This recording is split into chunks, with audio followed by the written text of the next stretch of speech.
Thank you, Shannon. That's so funny because I was sitting there thinking, we have to do both. What about the girls who are, you know, or the people who are currently struggling? So I am really pleased to be here. This is such a rich topic and a very, very rich discussion. And full disclosure, I'm sitting here as someone who is I have two grandmothers. My maternal grandmother was someone who was into knitting and crocheting. And so, like, I have this textile sensibility about me. And so, instead of seeing the switchboard, I saw immediately like a quilt or something that was handmade and woven together. And so that's what the imagery was that came to my mind. My paternal grandmother was a domestic worker in New York, and she really sort of brought her work home in that when she entertained, it was the same care and attention to setting her table that she was required to do in her capacity serving, you know, women, largely Jewish white women in Manhattan, that she was in their employ. And so I was her quick study, always at her elbow, and I was her sous chef, and she taught me how to, you know, do certain things. But I remember the day that I asked my mother, what does grandmother do? And she said she's a domestic. And I just remember thinking, well, what the heck is that? I had no idea as a child what's a domestic. But I knew that she did something that involved like laying out fancy things and being dressed in a particular way, and I love the food and all of that. But I'm so heartened by the decision that you made to ground this in that particular reality, because it is such a reality. I mean, the demographics, of course, shift with the demographics of the population of the country, but the truth of the matter is the exploitation still persists. The need to apply policies that are appropriate still persists. And my grandmother was a bit of a switch hitter. Do you know what a switch hitter is? Yes. Vernacular.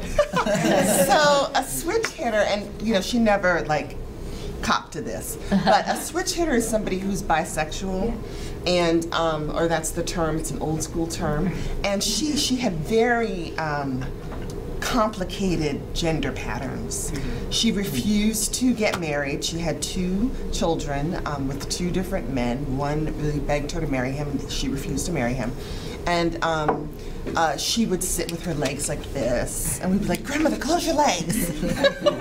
So, very, very sort of, you know, but she would wear lipstick and do the nail polish and stuff like that. But just really quite interesting confluence of events. So that was my personal storytelling. So I'm here today to talk about the serious condition of LGBTQ youth in our country. And I bring to this particular topic a background in working with youth. So I was working with a program that served pregnant and parenting teens at the YWCA many years ago. And I also worked with LGBTQ youth at an LGBTQ organization, so we had like a drop-in center and other services and intervention programs for those youth. And I served on the board of SMILE, which is a local DC-based LGBTQ youth organization. So I've had lots and lots of experience firsthand witnessing the good, the bad, and unfortunately the ugly. SMILE, the organization that I was on the board for, did a report in January 2011. They published this report that was called Addressing the Urgent Needs of LGBTQ Youth. And the report noted about 5 things that a couple of have already been mentioned, but a couple of points about the context of LGBTQ youth's lives. I'm going to try to say the Q because I know that's what they do, but I'm like out of, my tongue is a little bit stuttery, lazy. But we know that LGBTQ youth are growing up in more moderate, more tolerant climate than previous generations. We know that we have just had tremendous progress with respect to public opinion on LGBT issues. We know that there are a huge number of gay-straight alliances in the schools, that number is growing, and that helps the youth who are in the school settings to be able to feel supported because they have allies who are part of that same network and group with them.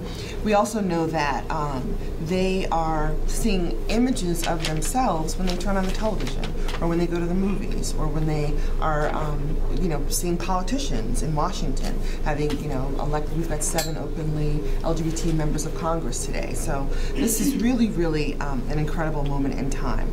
Also, legislatively, things have changed. I mean, we had passed Matthew Shepard hate crimes law, so now we have some statistics that actually can quantify the incidence of hate crimes against LGBT youth on the basis of their gender identity and sexual orientation. We just passed VAWA, which for the first time explicitly mentions gender identity and sexual orientation, so we'll be able to make sure that when somebody's presenting for services, they're in a sexual assault or domestic abuse situation, the service provider it's crystal clear. Yes, you're going to serve that trans person. You're going to treat them in a way with dignity and respect, and we'll give you some support so that you'll be able to do that. We also know that I'm going to skip over we also know that LGBTQ youth are at a higher risk of being harassed, that they suffer tremendous amounts of depression, and that they attempt suicide in greater numbers than their non-LGBTQ classmates. The other realities that the youth are sort of living in right now is that technology has changed the game. Technology and the law is sort of slow to catch up with where technology is. I think last time I checked, we were still trying to figure out how to appropriately deal with digital stalking and defamation and other ways in which people who are trying to get at you and don't do it physically but are using online mechanisms. So on the one hand, the mobile phones, texting, the internet, social media, all of that is helpful because people who are living, youth who are living in rural communities where they may be exceptionally isolated can plug in and see something that really resonates with their identity, resonates with who they are as a person, and they don't feel as isolated. They know that there's possibly hope. They could watch a video, It Gets Better video, right? Resonance, yeah. Right, they could do any number of those things. And then we talked earlier about HIV/AIDS, so that being sort of a different context. The youth who are going through life today as students had a very different experience than I myself had, or some of you in the room, in terms of how the perception of HIV/AIDS has changed. And of course that has its pluses and its minuses because, for reasons that I won't go into because we already talked about those things before. So let me give you just a few numbers from the national perspective. The Gay, Lesbian, Straight Education Network, which is GLSEN, does this report, I think, every couple of years where they survey the schools to determine what the school climate is, and they focus on the existence of hostility, hostile environment, and how that affects educational outcomes and psychological well-being. And so a few of the highlights reveal that over 80% of LGBT students reported being verbally harassed, almost 40% reported being physically harassed, and 18% reported being physically assaulted at their school in the past year, just on the basis of sexual orientation.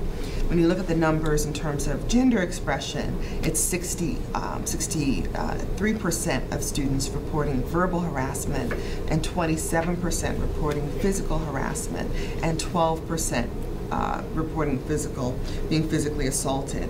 I actually expected the numbers to be the other way around, but because gender seems like such a hot topic, but the schools really have changed. And one of the things that I wanted to also reveal to you is that my partner is a police officer and works in gang intel, so works on a day-to-day basis with youth, and so is coming home with all kinds of stories about mandatory mediations that she is called upon to do with the youth. And she says, Stacey, it's just a waste of time because they're just going to do the same thing, and we have this playful banter between us, me, the lawyer, pleading the case because I've got this public interest background, and her being the, sort of straight and narrow law enforcement, and hopefully helping one another in our respective realms of the world.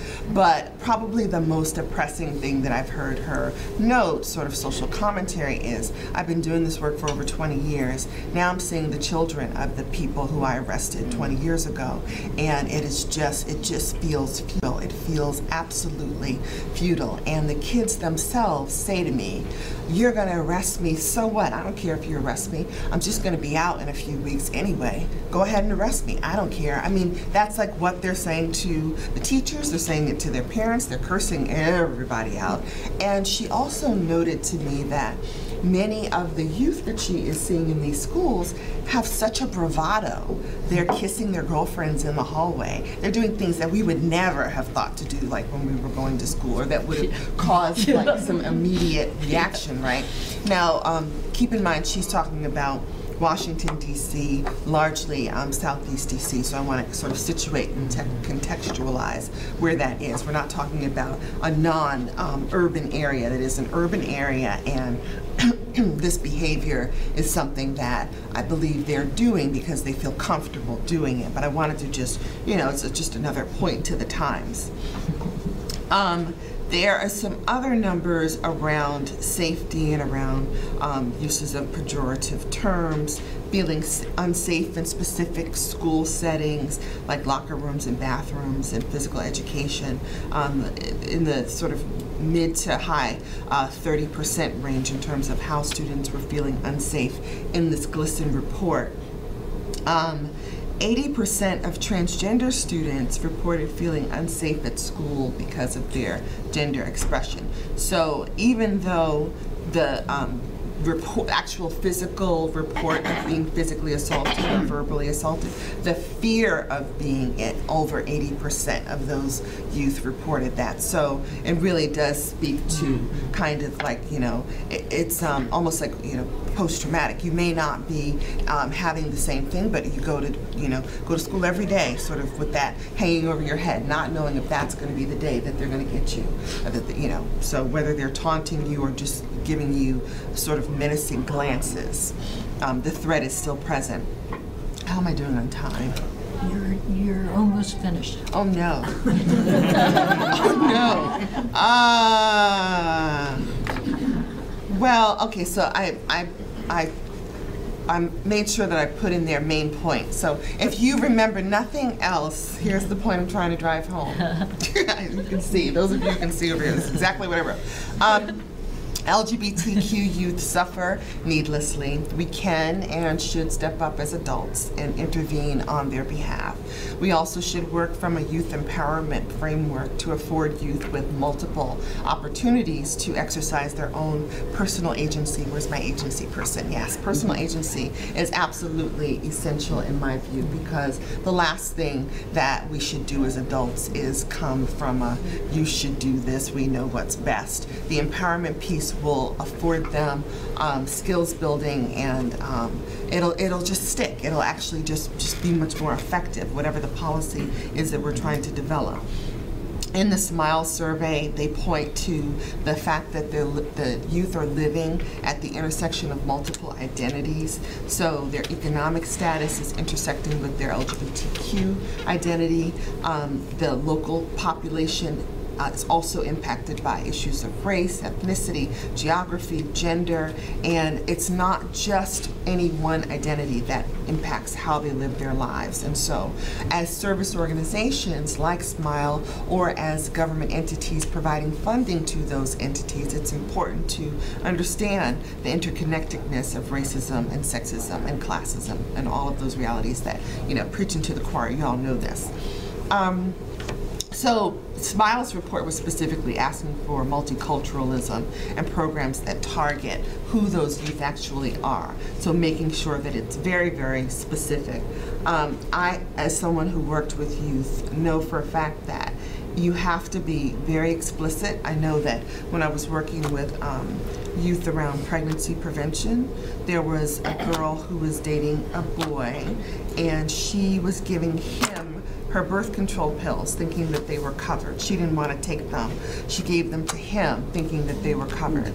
So, like, you know, you have to be explicit and be real, and don't, of course, talk above their heads, but you really do have to make sure that they understand the inner workings. So it's not enough to just make birth control available, or it's not enough to just make the condoms available. It's not enough to just make, you know, the HIV testing kit available. Can they afford the kit? Can they afford the condom? Do they know how it works? Is anybody showing them? And how do we normalize these conversations that need to be happening? I want to give a nod to Advocates for Youth, because that organization has done a phenomenal job of, I would say, up in the game in terms of how we do our national work around policies, around sex ed, and making sure that that work is LGBTQ inclusive, because the last thing we want to do, on top of the layers of stress related to home environment or homelessness or substance abuse or depression, or any of those things that LGBTQ youth experience on a daily basis, the last thing we want to do is make it worse by ignoring their very existence in the mechanisms that we're using to teach youth quality health education, quality sexual education. So I'm really, really, really pleased with being on this panel, and I had a lot more to say, and I'll just say that. Thank you.